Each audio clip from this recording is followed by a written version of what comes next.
let's talk about Boston, guys. This won't be our full blowout preview, which we will do on Friday after talking to the stars.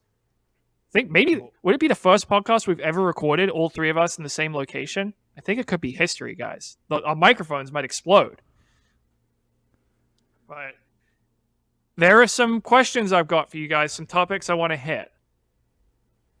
So let's just run through them. Number one, men's race, Eliud Kipchoge. We all know he's running the Boston Marathon. Fun fact for you guys. He is the current world record holder. When is the last time the current men's world record holder ran the Boston Marathon? All right, here's a hint. I'll tell you the person's name, and then you can guess the year, because I'm not sure if you'll even recognize the name. Okay. The last man who ran Boston as the world record holder, his name was Jim Peters from Great Britain. Can you guess a year? What year that was? What? Is it going to be like the 60s? No, that'd be like Amby Burfoot or something. No, it might be earlier. 1958. Robert? 1954. Nailed it! 1954 is the last time the world record holder on the men's side ran the Boston Marathon as the world record holder. That is a mind-blowing stat for me. How? Are you double-checked this? I looked this up on Wikipedia, and then I texted Chris Lotzbaum, the BAA communication head. I said, when's the last time? And he said Jim Peters. I looked past all the people after Jim Peters. We've had people break the world record and run Boston, but someone has already broken their world record. We've had people run Boston and then break the world record. But as far as we both could tell, Jim Peters was the last guy who actually stood at the line as the world record holder. This is shocking. I mean, this is amazing. With all the history of Boston, it shows their field had slipped a little bit or something. Well, no, it shows two things, Weldon. In recent years, they haven't always been able to get the world record holder because, London will have more appearance money. But also, even before this huge disparity in budgets, the world record holder, if you set the world record, it means by definition you're good at flat, fast courses, right? You might not want to show up and run Boston. You might not think it's as well suited. You might rather do London or a different spring marathon. So this is historic, seeing Kipchoge rock it. The other comparison I thought was interesting, Abebe Bikila, one of the all-time greats of the marathon. I would say the only guy who's close to Kipchoge in terms of historical dominance. From 1960 to 1966, he ran 13 marathons. He won 12 of them, including the 1960 and 64 Olympics. The only race he didn't win in that span? The 1963 Boston Marathon, where he finished 5th. I think that's the comparison here. I'm not saying Kipchoge is going to finish 5th, but there is precedent for the greatest marathoner of his era who is successful, runs fast, wins Olympics, showing up to Boston in his prime and getting beat. For the record, on this broadcast, when everyone's dropping this quote that no world record holders run Boston since 1950, I wanted to say, as it first discovered by Jonathan Galt, it's a fact, John, but you were the first one to report it. You went and looked it up. Like, you deserve credit for that, and they will all steal your thing without attribution. We know how that works in the running world. Usually they'll say it's first reported by so-and-so. I mean, discovering facts is a little bit different, but this one's obscure enough. You deserve credit. This deserves an article on its own.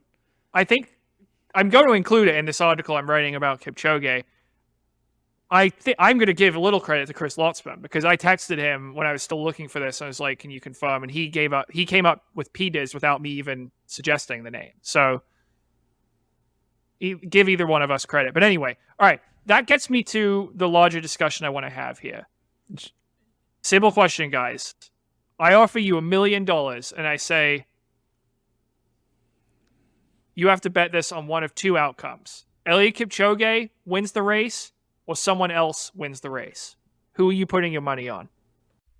Put it like that, John? It's easy. Eliud Kipchoge wins the race. Even money? He'll be better than even money. DraftKings, please get on this. I have some concerns this race may not be bettable in any state now, but if you're a legal U.S. sportsbook or an offshore sportsbook and have a line on the game, please email me, weejoe@letsrun.com. But John, his odds, Kipchoge, this is a very good field. Now, you have Evans Chibet, who won New York and Boston last year, and Vincent Kipruto, who won Boston the year before, and Kipchoge. And Boston also doesn't water it down after that. You got, guys who could win if some of those guys falter. Yeah, Gabriel Giue of Tanzania, who ran 2:03 flat in Valencia. And you've also got the guy who won the race the last time Kipchoge was beaten in a marathon, Shura Katada, 2020 London champion.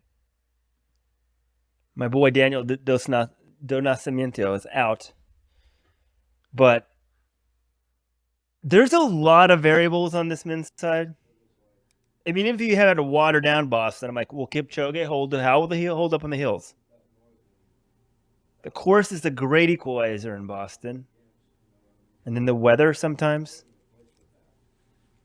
So there's a lot of doubt, but I still think Kipchoge is going to have better than 50-50 odds when the betting lines are set on this race, which they better be. I had muted you guys and was asking John Killock for his advice. I'm not really quite sure what Weldon said. I want to see the betting odds. I think I'd put him at like 3 out of 4. But I have to bet no. I'm on record saying he'll never win the Boston Marathon. Feeling a little bit bad about that, but I'm thinking about writing this article.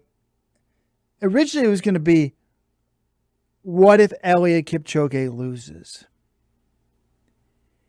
Because I seem to be, while I made the 159.40 GOAT shirts, I also made the 159.40 GOAT shirts with an asterisk. By the way, if you don't have your Kipchoge themed shirt, get it today at shop.letsrun.com. Wait, what if there's a tailwind? A huge tailwind. They break 159.40. We'll have to unload these things real quickly. Put them on discount. It's the one reason why I made the shirts, because I thought I could have inventory. I don't do print on demand, folks. I always heard screen printing's way better. They seem to hold up in the wash. But I lost my train of thought talking about the damn shirts. You're saying, what if he loses? Yeah. To me, I mean, for years, I'm like, we know he's the best rabbited, in a perfectly flat rabbited race, he's virtually unbeatable. He's lost 2 in his life, right? 1, it took a world record to beat him, and that person was popped for drugs? Whereabouts, but yes. And then 2, we got an ear infection on a rainy day. I mean, I guess he's allowed to be sick once every 10 years. But I'm like, we don't know that he can win a hilly race because he's never won a hilly race. I guess you used to say we don't know he can win a non-rabbited race, and he's just had no problem with the Olympics. I mean, 0 problem. He dominates the Olympics. He wins those by more than the majors. But I thought if he loses a couple years ago, I'm like, okay, if he loses or doesn't run these races, that's going to be a hole in his resume. It's like Pete Sampras never won the French Open. But this guy's resume is so much better than anyone else's. I almost can't write this article. I thought about changing it, John. Maybe your advice. Normally, I'm the editor of you and give you some feedback. But like, what if he does win it and wins New York? Then it's basically like the perfect resume. I mean, as perfect as humanly possible. Like, there's only 7 guys that have ever won New York and Boston. He's going to have done that and then won like 12 out of 14 other races, including a 159.42 Olympic titles. As you said, you could take the first half of his marathon career, and that's the second best marathon career in history. The second half is the best marathon career in history. Like, he's just so much better than everyone else. If he does the Boston and New York on top of it, it's insane. But if he loses, originally I was thinking it was going to be a big hole. But now I'm like, man, it's kind of just, you're just looking for something to be a hot take. But I thought originally people were going to say, oh, he's just old. Oh, he moved to Boston and New York too late.